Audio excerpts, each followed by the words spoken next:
வணக்கம். Silver chat செய்திகள். இன்றைய முக்கிய செய்திகள்.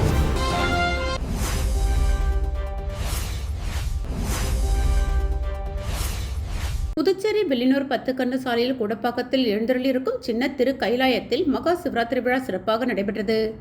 இதன் முதல் நிகழ்ச்சியாக புதுச்சேரி மாவட்ட சமஸ்கார் பாரதியின் சார்பில் ஒரே நாளில் 108 களிமண் சிவலிங்கம் செய்யும் சாதனை நிகழ்ச்சி நடைபெற்றது. புதுச்சேரி முதல் பெண் சிற்பியான ஜெயந்தி கலை ஆர்வலர்களை ஒருங்கிணைத்து பயிற்சி தந்து இந்த நிகழ்ச்சி சிறப்பாக செய்தார். இதன் சிறப்பு நிகழ்ச்சியில் புதுச்சேரி சமஸ்கார் பாரதி தலைவர் சிவஞானியார் முன்னிலை வகிக்க, புதுச்சேரி வர்த்தக கூட்டமைப்பின் தலைவர் ஞானகுரு வாழ்த்துரை வழங்க, புதுச்சேரி மாநில இந்து பொருளாதார சங்க தலைவர் செல்வகுமார், புதுச்சேரி மாநில இந்து பொருளாதார சங்க பொருளாளர் ராஜேந்திரன் ஆகியோர் இதில் கலந்து கொண்டவர்களுக்கு பாராட்டும் சான்றிதழ்களும் பரிசுகளும் வழங்கினர். அகில பாரத இந்து மகா சபா தலைவரும் மன அமைதிக்கான மாநில நிர்வாகியுமான ஆன்மீக தவஸ்ல ஸ்ரீ மணிவண்ணன் இறையடிகளார் ஆசியுரை வழங்கினார். அதனைத் தொடர்ந்து மாலை 6 மணிக்கு சின்ன திரு கைலாயத்திற்கு முதல் கால வழிபாடு நடைபெற்றது. இதில் கலந்து கொண்ட சிவ நண்பர்கள் தாங்களே தங்கள் கைகளால் சின்ன திரு கைலாயத்திற்கு திருமுறு காட்டி அலங்காரம் செய்து வழிபட்டனர். நிறைவில் அனைவருக்கும் சிற்றுண்டி உணவு வழங்கப்பட்டது. 7 மணி அளவில் திருவாசக முற்றுதல் நிகழ்ச்சியும் சாந்தி வழிநடத்த நடைபெற்றது. சுமார் 9:30 மணி அளவில் 2வது கால வழிபாடு நடைபெற்றது. அனைவருக்கும் அருளுணர்வும் இரவு உணவும் அன்னதானம் வழங்கப்பட்டது. 12 மணி அளவில் 3வது கால பூஜை நடைபெற்றது. இதில் கலந்து கொண்டவர்களுக்கு முளை கட்டிய நவதானியம் சிற்றுணவாகவும் அருளுணாகவும் வழங்கப்பட்டது. அதிகாலை 4 மணி அளவில் 4வது கால பூஜை நடைபெற்றது. அனைவருக்கும் மூலிகை தேநீர் வழங்கப்பட்டது. இவ்வாறு சின்ன திரு கைலாயத்தில் மகா சிவராத்திரி வழிபாடு சிறப்பாக நடைபெற்றது. அனைவருக்கும் சின்ன திரு கைலாய தல வரலாறு நூலும் தாம்பூலமும் வழங்கப்பட்டது. விழாவிற்கான ஏற்பாட்டினை சின்ன திரு கைலாயத்தின் விழா குழுவினரும் ஊர் பொதுமக்களும் செய்திருந்தனர். விழாவில் பங்கெடுக்க முடியாதவர்கள் 9442-06-9956 என்ற எண்ணிற்கு தங்களால் இயன்ற தொகையினை அனுப்பி சிவபெருமான் திருவருளை பெறலாம் என்று விழா குழுவினர் கூறினர். அறிவியல் தொழில்நுட்பம் மற்றும் சுற்றுச்சூழல் துறை சார்பாக மரம் நடும் நிகழ்ச்சியை எதிர்க்கட்சித் தலைவர் சிவா துவக்கி வைத்தார். புதுச்சேரியில் பசுமை பரப்பை அதிகரிக்கும் நோக்குடன் புதுச்சேரி மாசு கட்டுப்பாட்டு குழு சார்பில் 1,00,000 மரக்கன்றுகள் நடும் திட்டம் செயல்படுத்தப்பட்டு வருகிறது. ஒரு பகுதியாக கிரீன் புதுச்சேரி மிஷன் திட்டத்தின் கோயில் காடுகளை வளர்க்கும் கூறின் கீழ் 300 மரக்கன்றுகள் நடும் நிகழ்ச்சி ஒதியம்பட்டு காசி விஸ்வநாதர் கோவிலுக்கு சொந்தமான நிலத்தில் நடைபெற்றது. இந்த மர நடவு நிகழ்ச்சிக்கு வில்லியனூர் தொகுதி சட்டமன்ற உறுப்பினர் சிவா தலைமை தாங்கினார். நிகழ்ச்சியில் புதுச்சேரி மாசு கட்டுப்பாட்டு குழு உறுப்பினர் செயலர் டாக்டர் ரமேஷ் மற்றும் கோவில் நிர்வாகிகள் குலசேகரன், வெங்கடேஸ்வரன் ஆகியோர் கலந்து கொண்டு மரக்கன்றுகள் நட்டு நிகழ்ச்சியை தொடங்கி வைத்தனர். இம்மர நடவு நிகழ்ச்சியில் உற்சாகமாக பங்கேற்று நாகலிங்கம், நாவல், கடம்பம், உசிலை, ராம், சீதா, வில்வம், தசத்தால் வில்வம், வேங்கை மற்றும் கல்லத்தி போன்ற மரங்களை நட்டு சுற்றுச்சூழல் பாதுகாப்பு குறித்த விழிப்புணர்வை ஏற்படுத்தினர். மேலும் IOCL நிறுவனம் பெருநிறுவன சமூக பொறுப்பு CSR திட்டத்தின் கீழ் மரநடவு பணிகளுக்கு ஒத்துழைப்பு வழங்கியது. இந்நிகழ்ச்சியில் நடப்பட்ட அனைத்து மரங்களும் ஜியோ டேக் முறையில் பதிவு செய்யப்பட்டு அவற்றின் வளர்ச்சி தொடர்ந்து கண்காணிக்கப்படும். இந்நிகழ்ச்சிக்கான ஏற்பாடுகளை புதுச்சேரி மாசு கட்டுப்பாட்டு குழு திட்ட அலுவலர்கள் இளங்கோ, சாந்தலட்சுமி மற்றும் சீனிவாசன் ஆகியோர் ஒருங்கிணைத்தனர். இந்த மர நடவு நடவடிக்கையால் புதுவையின் பசுமை அதிகரித்து சுற்றுச்சூழல் பாதுகாப்பு மற்றும் காலநிலை மாற்றத்தை கட்டுப்படுத்தும் முயற்சிகளுக்கும் பெரும் ஆதரவாக அமையும்.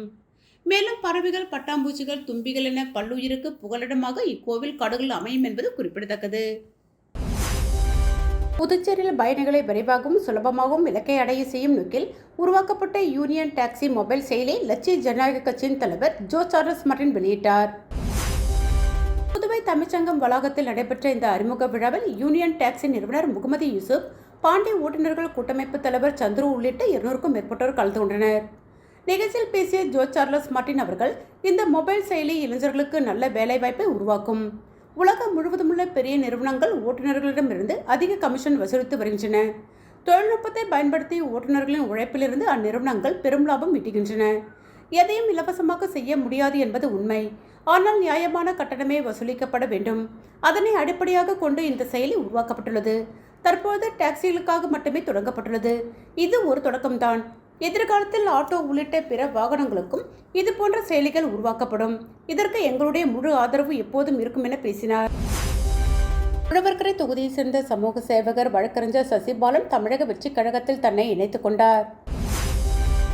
உழவர்கரை தொகுதியை சேர்ந்த சமூக சேவகர் வழக்கறிஞர் சசிபாலன் இவர் உழவர்கரை தொகுதி முழுவதும் பல்வேறு நலத்திட்ட உதவிகளை செய்து வருகிறார். இந்த நிலையில் நடிகர் விஜயின் தமிழக வெற்றி கழகத்தில் தன்னை இணைத்துக் கொண்டார். சென்னை பனையூரில் உள்ள தமிழக வெற்றிக் கழக அலுவலகத்தில் நடைபெற்ற விழாவில் தமிழக வெற்றிக் கழகத்தின் பொதுச் செயலாளர் புசி ஆனந்த், தேர்தல் பொறுப்பாளர் ஆதவ் அர்ஜுனா ஆகியோர் முன்னிலையில் வழக்கறிஞர் சசிபாலன் தன்னை இணைத்துக் கொண்டார். அப்போது சசிபாலனுக்கு தமிழக வெற்றிக் கழகத்தின் துண்டு அணிவித்து வாழ்த்து தெரிவிக்கப்பட்டது. விழாவில் சசிபாலனின் ஆதரவாளர்கள் பலர் கலந்து கொண்டனர். வரும் சட்டமன்ற தேர்தலில் வழக்கறிஞர் சசிபாலன் தமிழக வெற்றிக் கழகத்தின் சார்பில் உழவர்கரை தொகுதியில் போட்டியிடுவார் என எதிர்பார்க்கப்படுகிறது. கோட்டக்குப்பம் நகராட்சியில் தூய்மை பணியாளர்கள் சம்பளத்தை உயர்த்தி வழங்க வேண்டும் உள்ளிட்ட பல்வேறு கோரிக்கைகளை வலியுறுத்தி 3வது நாளாக வேலைநிறுத்த போராட்டத்தில் ஈடுபட்டுள்ளதால் நகராட்சி பகுதிகளில் சுகாதார சீர்கேடு ஏற்படும் அபாயம் உருவாகியுள்ளது. விழுப்புரம் மாவட்டம் வானூர் சட்டமன்ற தொகுதிக்குட்பட்ட கோட்டக்குப்பம் நகராட்சியில் சுமார் 150க்கும் மேற்பட்ட துப்புரவு பணியாளர்கள் சொற்ப ஊதியத்தில் கடந்த 20 ஆண்டுகளாக பணிபுரிந்து வருகின்றனர். தூய்மை பணியாளர்களின் ஊதியத்தில் பிடித்தம் செய்யப்படும் PF மற்றும் ESI தொகையை சம்பந்தப்பட்ட ஒப்பந்ததாரர் முறையாக செலுத்தவில்லை என்று புகார் எழுந்துள்ளது. இந்த நிலையில் சம்பளத்தை உயர்த்தி வழங்க வேண்டும் உள்ளிட்ட பல்வேறு கோரிக்கைகளை வலியுறுத்தி பணியாளர்கள் பணிகளை புறக்கணித்து போராட்டத்தில் இறங்கியுள்ளனர். கோட்டக்குப்பம் நகராட்சி அலுவலகம் முன்பு சுமார் 100க்கும் மேற்பட்ட துப்புரவு பணியாளர்கள் போராட்டத்தில் ஈடுபட்டுள்ளனர். 3 நாட்களாக போராட்டத்தில் ஈடுபட்டு வரும் பணியாளர்களிடம் சம்பந்தப்பட்ட நிறுவனம் நகராட்சி ஆணையர் இன்று வரை பேச்சுவார்த்தை செய்யவில்லை என்பதை குறிப்பிடத்தக்கது. இந்த வேலைநிறுத்த போராட்டத்தால் கோட்டக்குப்பம் நகராட்சியின் பல வார்டுகளில் குப்பைகள் அகற்றப்படாமல் தேங்கும் நிலை ஏற்பட்டுள்ளது.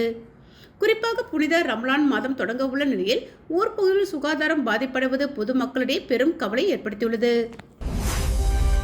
திருப்புவனை தொகுதி கலித்திர்த்தால்குப்பம் கிராமம் வடிகால் வாய்க்காலில் பாதுகாப்பு சுவர் அமைக்கும் பணிக்கான பூமி பூஜையை சட்டமன்ற உறுப்பினர் அங்காளன் தொடங்கி வைத்தார்.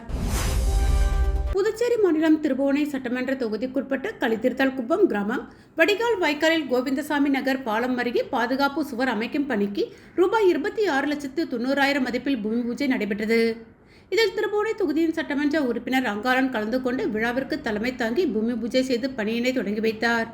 இவ்விழாவில் பொதுப்பணித்துறை தலைமை பொறியாளர் வீரசெல்வம், பொதுப்பணித்துறை கண்காணிப்பு பொறியாளர் சுந்தரமூர்த்தி, நீர்ப்பாசன பிரிவு செயற் பொறியாளர் ராஜ்குமார், உதவி பொறியாளர் ஸ்ரீநாத், இளநிலை பொறியாளர் பாலாஜி மற்றும் ஒப்பந்ததாரர் தணிகாசலம் ஆகியோர் கலந்து கொண்டு விழாவினை சிறப்பித்தனர். மேற்கண்ட பணியை புதுச்சேரி அரசு பொதுப்பணித்துறை நீர்ப்பாசன பிரிவு வாயிலாக 3 மாத காலத்தில் முடிக்க உத்தேசிக்கப்பட்டுள்ளது. இவ்விழாவில் முக்கிய பிரமுகர்களும் ஊர் பொதுமக்களும் கலந்து கொண்டு விழாவினை சிறப்பித்தனர். கோபாலன்கடை பகுதியில் அமைந்துள்ள ஸ்ரீ காளிகா பரமேஸ்வரி அம்மன் ஆலயத்தில் மாசி மாத அமாவாசையை முன்னிட்டு அங்காள பரமேஸ்வரி அம்மனுக்கு 7ஆம் ஆண்டு மயான கொள்ளை நிகழ்ச்சி நடைபெற்றது. புதுச்சேரி மாநிலம் கோபாலன்கடை பகுதியில் அருள் பாலித்துக் கொண்டிருக்கும் ஸ்ரீ காளிகா பரமேஸ்வரி அம்மன் ஆலயத்தில் மகா சிவராத்திரி பூஜை நடைபெற்றது. அதனைத் தொடர்ந்து மாலை 6 மணி அளவில் மகா அபிஷேகம், இரவு 8 மணி அளவில் மகா தீபார்த்தம் காண்பிக்கப்பட்டது. தொடர்ந்து மாசி மாத அமாவாசையை முன்னிட்டு காலை அபிஷேகமும் மாலை தீபார்த்தம் நடைபெற்றது. மேலும் அமாவாசை முன்னிட்டு காளிகா பரமேஸ்வரி அம்மன் ஆலயத்தில் எழுந்தருளி இருக்கும் அங்காள பரமேஸ்வரி அம்மனுக்கு 7ஆம் ஆண்டு மயான கொள்ளை நிகழ்ச்சி நடைபெற்றது. இதில் அங்காள பரமேஸ்வரி அம்மனுக்கு கும்பம் படையிலிட்டு மயான கொள்ளையிடுதல் நிகழ்ச்சி நடைபெற்றது. இதில் பக்தர்கள் திரளாக கலந்து கொண்டு சுவாமி தரிசனம் செய்தனர். தொடர்ந்து விழாவில் கலந்து கொண்ட பக்தர்கள் அனைவருக்கும் ஆலயம் சார்பாக அருள் பிரசாதம் வழங்கப்பட்டது. மேலும் இரவு 9 மணி அளவில் பௌர்ணமியை முன்னிட்டு சுவாமிக்கு ஊஞ்சல் உற்சவம் நடைபெற்றது. இதில் பக்தர்கள் திரளாக கலந்து கொண்டு சுவாமி தரிசனம் செய்தனர். நிகழ்ச்சிக்கான ஏற்பாட்டினை ஆலய அர்ச்சகர் ரமேஷ், ஆலய நிர்வாகத்தினர் மற்றும் கோபாலன்கடை கிராமவாசிகள் வெகு சிறப்பான முறையில் செய்திருந்தனர்.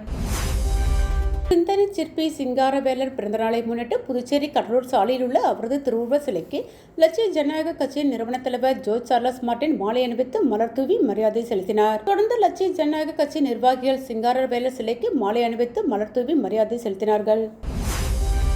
சிந்தனை சிற்பி சிங்காரவேலர் பிறந்தநாளை முன்னிட்டு அமைச்சர், மாவட்ட ஆட்சியர் மற்றும் மீனவ பஞ்சாயத்துதாரர்கள் சிங்காரவேலரின் திருவுருவ சிலைக்கு மாலை அணிவித்து மரியாதை. அரசு விழாவாக கொண்டாட மீனவர்கள் கோரிக்கை. காரைக்காலில் சிந்தனை சிற்பி சிங்காரவேலரின் 167வது பிறந்தநாளை முன்னிட்டு காரைக்கால் கடற்கரை சாலையில் அமைந்துள்ள சிங்காரவேலர் திருவுருவ சிலைக்கு அமைச்சர் திருமுருகன் மற்றும் காரைக்கால் மாவட்ட ஆட்சியர் இஷிட்டா ரதி, துணை ஆட்சியர் மற்றும் அரசு அதிகாரிகள் மாலை அணிவித்து மரியாதை செலுத்தினர். முன்னதாக காரைக்கால் மாவட்டத்தில் உள்ள 11 மீனவ கிராமங்களைச் சேர்ந்த மீனவ பிரதிநிதிகள் மற்றும் மீனவர்கள் சிங்காரவேலர் சிலைக்கு மாலை அணிவித்து மலர் தூவி மரியாதை செலுத்தினார்கள். பின் அனைவருக்கும் இனிப்புகள் வழங்கி சிந்தனை சிற்பி சிங்காரவேலர் பிறந்தநாளை கொண்டாடினர். இதனைத் தொடர்ந்து காங்கிரஸ் கட்சி மாவட்ட தலைவர் சந்திரமோகன் மற்றும் காரைக்கால் மாநில திமுக விவசாய அணி அமைப்பாளரும் வடக்கு தொகுதி ஒருங்கிணைப்பாளர் டி. பிரபு என்கிற பிருத்திவிராஜ் கட்சி தொண்டர்கள், மேலும் லட்சிய ஜனநாயக கட்சியினர் உள்ளிட்ட பல்வேறு கட்சிகள் சார்பில் மாலை அணிவித்து மரியாதை செலுத்தப்பட்டது. தொடர்ந்து சிங்காரவேலவர் பிறந்த தினத்தை அரசு விழாவாக கொண்டாட வேண்டும் என தமிழகம் மற்றும் புதுவை அரசுக்கு கோரிக்கை விடுத்தனர். தற்போது இலங்கையில் கைது செய்யப்பட்டுள்ள காரைக்கால் 25 மீனவர்கள் விரைவில் விடுவிக்க வேண்டும் என்று மற்றும் காரைக்கால் மீனவர்களின் படகுகளை அரசு மீட்டுத் தர வேண்டும் என்று கோரிக்கை விடுத்துள்ளனர். இத்துடன் சில்வர் சாட் செய்திகள் நிறைவு பெற்றன. வணக்கம்.